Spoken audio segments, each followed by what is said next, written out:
New York City, March 16th, 2013, a Saturday morning. Most Americans are sleeping in, drinking coffee, reading the paper. But in Cyprus, an island nation most people couldn't find on a map, something unprecedented is happening. The government is stealing money directly from bank accounts, not through taxes, not through inflation, through a direct digital raid.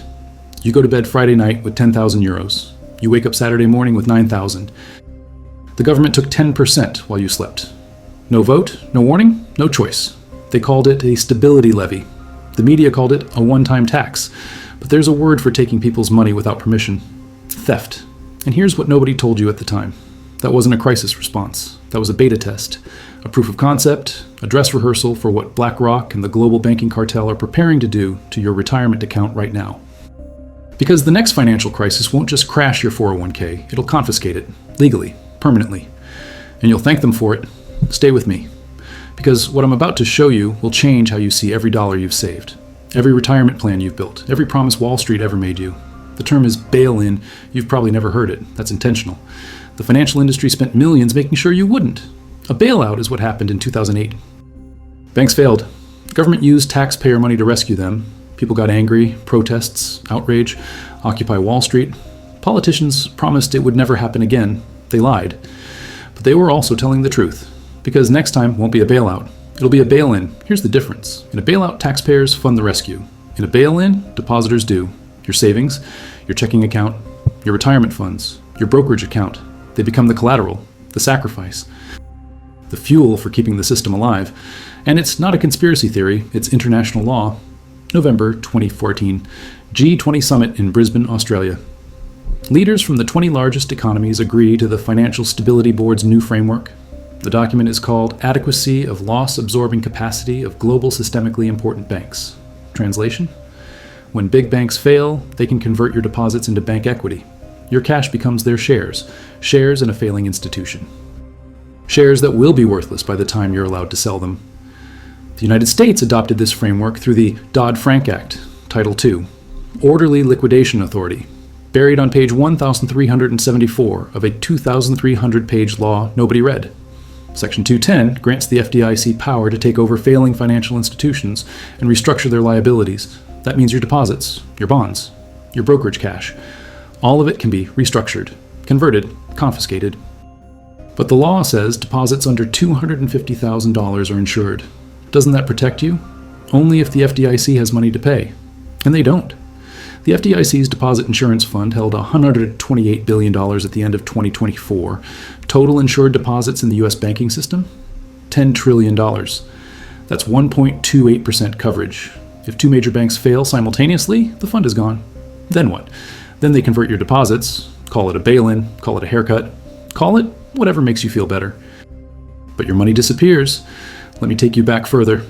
Cyprus wasn't the first test, it was the successful test. Iceland, 2008. 3 major banks collapse. Together they held assets worth 10 times Iceland's entire GDP. The government couldn't bail them out, so they let them fail. Depositors lost everything above the insurance limit. Foreign creditors lost nearly 100%. The currency crashed 50%.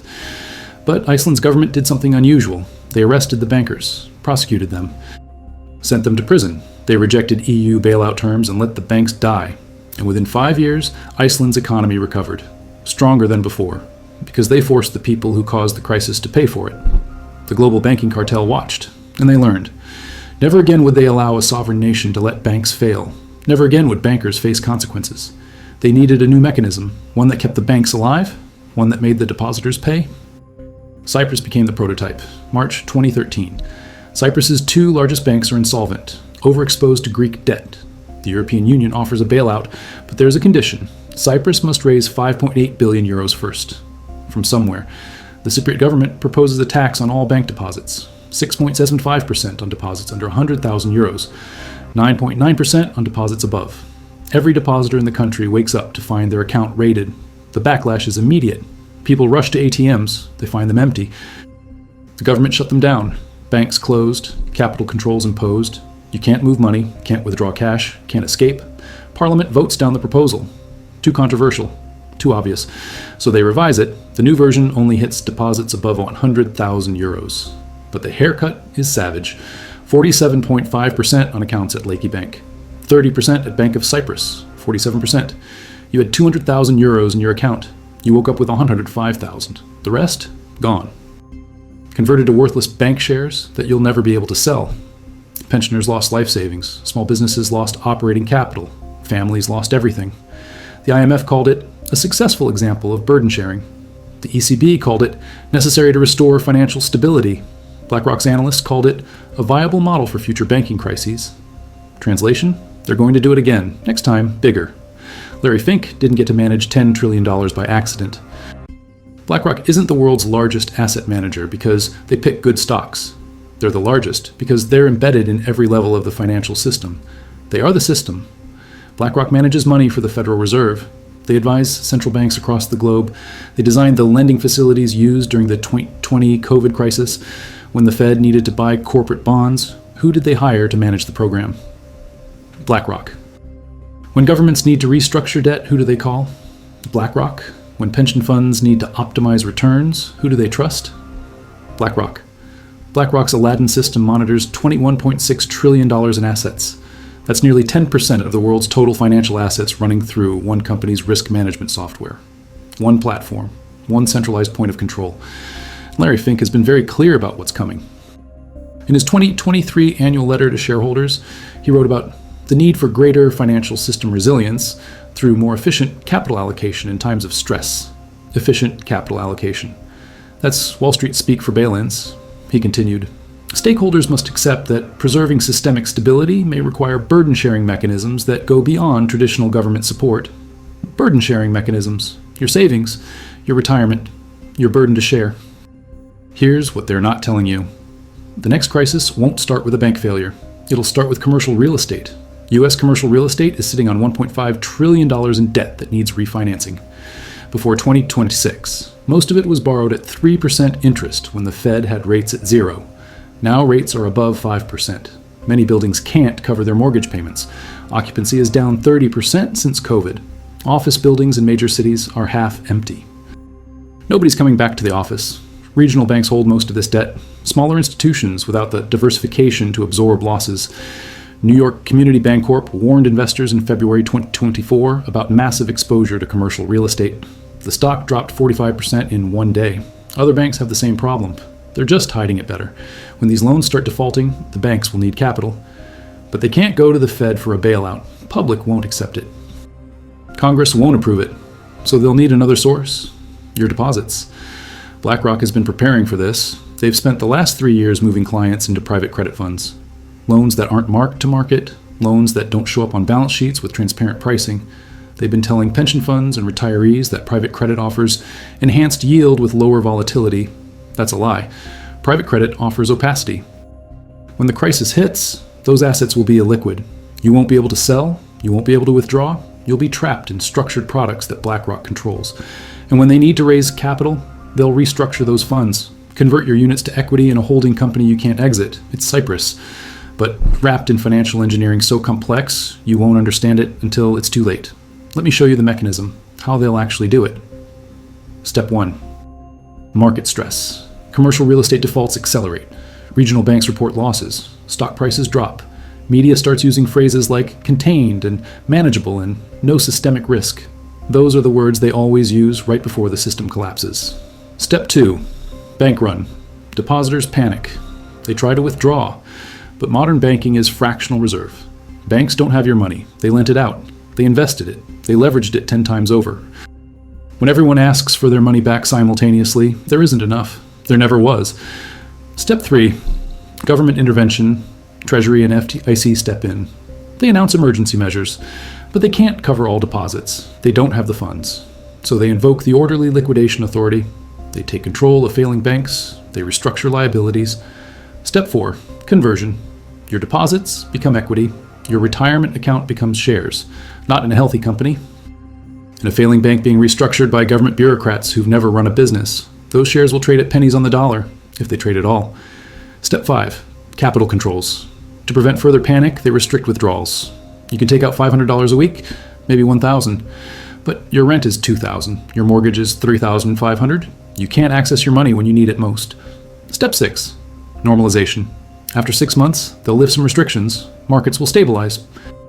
Media will praise the government's decisive action that prevented a greater catastrophe. Your account will have 60% of what it had before, maybe 70% if you're lucky. The rest? Gone. And they'll blame you for panicking. The signs are already appearing. You're just not looking for them. In January 2025, the FDIC updated its resolution planning guidelines for large banks. They added new language about cross-border coordination of bail-in mechanisms. Translation? When U.S. banks fail, they want to make sure foreign branches can't escape the haircut. In November 2024, BlackRock filed a prospectus for a new fund structure called perpetual capital vehicles. These are funds with no redemption schedule. Once you're in, you stay in until BlackRock decides to open redemptions. Maybe years, maybe never.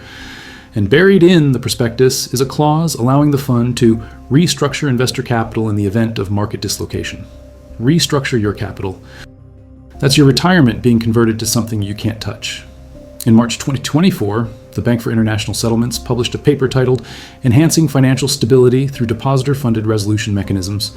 They studied Cyprus. They studied Iceland. They concluded that bail-ins successfully preserved systemic stability with minimal taxpayer cost. Minimal taxpayer cost, maximum depositor cost. The infrastructure is ready. The legal framework exists. The precedent is set. They're just waiting for the crisis. Let me tell you who gets destroyed first. Retirees. You spent 40 years saving. You put money in a 401k every paycheck. You did what they told you to do. You diversified. You rebalanced. You trusted the system. Your retirement account is sitting in a brokerage, probably at one of the big firms. Fidelity, Schwab, Vanguard, managed by funds, sub-advised by BlackRock. When the crisis hits, you won't be able to access it. Trading will be halted. Redemption suspended. And when trading resumes, your balanced portfolio of 60% stocks and 40% bonds will be down 40%, maybe 50%. But you can't sell. Because if you sell in a retirement account during a crash, you lock in losses. So you'll hold, like they taught you, like the advisors tell you. Stay the course, markets always recover. Except this time, they won't. Not before they restructure your account. Your bond funds? Those bonds are held at custodian banks. When those banks need capital, they'll convert bondholder claims to equity. Your bond fund becomes a bank stock fund at depressed valuations. Your cash position?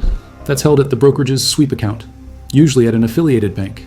When that bank gets restructured, your cash becomes equity, shares in a zombie institution. Your stock funds? Many of them use leverage, borrowed money to boost returns.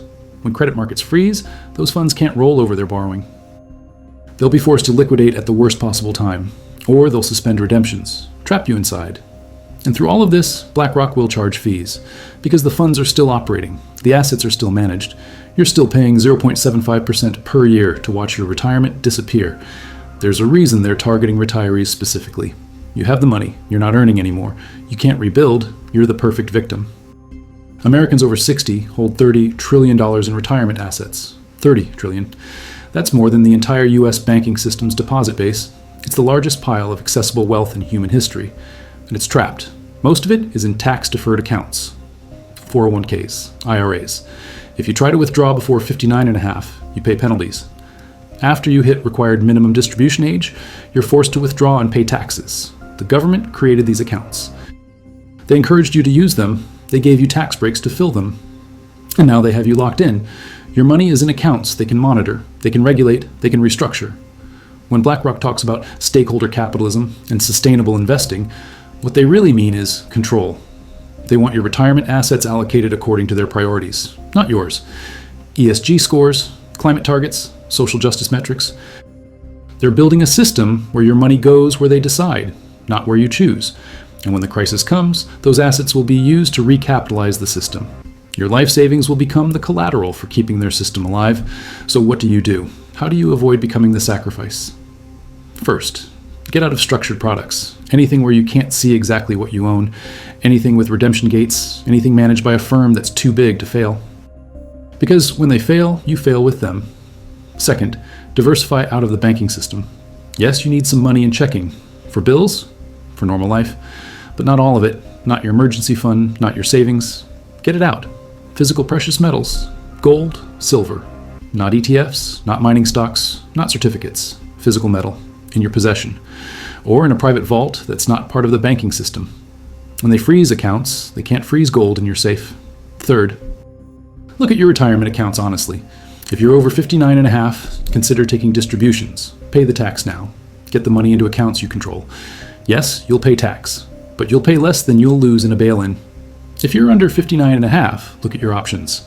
Some plans allow in-service withdrawals. Some allow loans. Some allow hardship distributions. Know your options before the crisis hits, because when it does, they'll change the rules. Fourth, foreign banks. But not just any foreign banks, countries that didn't adopt the G20 bail-in framework. Switzerland revised their banking laws in 2023 after the Credit Suisse collapse. They're moving toward bail-ins. Norway and Singapore still offered depositor protection without bail-in provisions. For now, that could change. But right now, they're safer than US banks. Fifth, Bitcoin.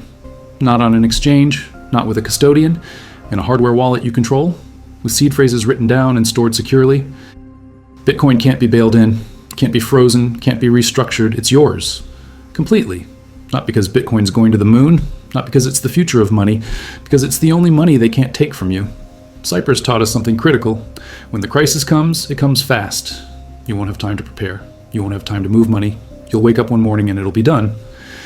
The Cypriot government announced the bail-in on Saturday. Banks were closed. By Monday morning, capital controls were in place. Within 48 hours, people lost access to their life savings. No warning, no chance to act. But that can't happen in America. We have regulations. We have FDIC insurance. We have protection. Cyprus had deposit insurance too. EU regulations too. Protection too, until they didn't. Iceland had insurance, until the banks failed faster than the insurance could cover. Greece had protection, until they imposed capital controls in 2015. ATM withdrawal limits. Bank closures. You couldn't access your own money. Every country says it can't happen there, until it does. BlackRock's business model depends on the next crisis. They manage $10 trillion, but management fees on index funds are thin, 60 basis points, 40 basis points, 20 basis points. They need higher fee products. Private credit charges 2%, private equity charges 2 and 20. Alternative investments charge 1.5% plus performance fees. These products are illiquid, complex, hard to value, easy to hide losses. When the crisis hits, BlackRock will offer solutions, restructuring vehicles, distressed debt funds, recovery products, all with high fees, all requiring long lockups, all trapping your capital. They'll position it as opportunity. Invest in the recovery, buy quality assets at distressed prices, position for the next cycle. What they won't tell you is that you're the distressed asset. Your retirement is the quality they're buying at discount prices. Your recovery funds their next decade of fee income. Larry Fink will testify before Congress. He'll wear a concerned expression. He'll talk about stability, about protecting the system, about shared sacrifice. And Congress will nod along, because half of them have their campaign funds managed by BlackRock. And when it's over, BlackRock's assets under management will be larger than before. Because they'll be managing the restructured assets, the bail-in vehicles, the recovery funds. They'll control even more of the system than they did before the crisis. The window is closing, not in years, in months. Commercial real estate refinancing hits a wall in mid-2025. Hundreds of billions in loans need to be rolled over, at interest rates 3 times higher than the original terms. Many won't qualify, many can't afford it. The defaults are coming. Regional banks will start reporting losses in Q2. By Q3, the panic starts. By Q4, the restructuring begins. You have time. Not much, but some. Use it. Get your money out of structured products. Get your money out of accounts you can't access. Get your money into assets they can't convert. Because when they come for your retirement, it won't be a raid. It won't be a robbery. It'll be legal, regulated, approved by Congress, supported by the media, endorsed by experts. And you'll watch your life savings disappear while they explain why it was necessary. The Cyprus bail-in was 10 years ago. Most people have forgotten. That's intentional. The financial industry wants you to forget. They want you to believe it was unique, a small island nation, a special case. Nothing that could happen here. They're lying. The framework is global, the mechanisms are ready, the legal authority exists. The only missing piece is the crisis. And they're building that crisis right now, with every interest rate decision, with every regulatory change, with every piece of commercial real estate debt that can't be refinanced. The meltdown is coming. The question isn't if, it's when. And when it arrives, BlackRock and the banking cartel will present their solution, the one they've been planning for a decade, the one they tested in Cyprus, the one they're perfecting for American retirees. A bail-in, clean, legal, irreversible. Your last dollar, their next fee. Don't let them take it, don't let them win, don't become the fuel that powers their survival. Prepare, position, protect. The meltdown is coming. Be ready when it does.